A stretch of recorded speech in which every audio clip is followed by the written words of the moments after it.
И гледате вестите во 23 часот. Денеска беше тензично во и пред парламентот. Иако опозицијата со подршка на пратениците од НСДП и ДПА и успеа да издейства итна седница за стечајците, таа не се одржа. Пратениците на владеачката ВМРО-ДПМН не влегоа во салата.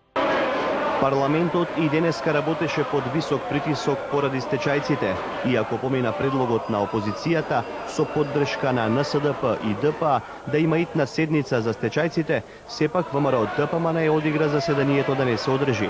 Пратениците на владеачката партија, иако беа во собранието и дзиркаа од споредните врати, не влегоа во салата за седници, па поради немање кворум, спикерот Георгиевски ја прекина работата.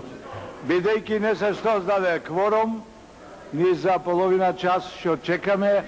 Денес ја привршувам работата.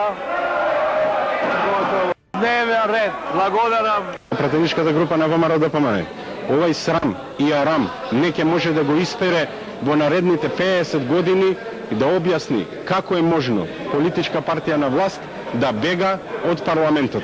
Готово. Ја привршувам работата. Продолжуваме утре во 11 часот. Ќе ви биде јавено по кој дневен ред. Благодарам.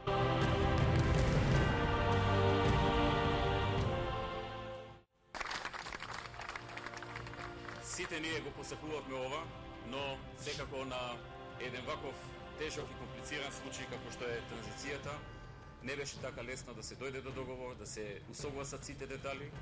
И јас на вистина местото ќе го напуштам задоволен и среќен затоа што знам дека сум еден човек кој што учествувал во исправањето на една голема децениска транзицијска несреќа и голгота на неколку илјади граѓани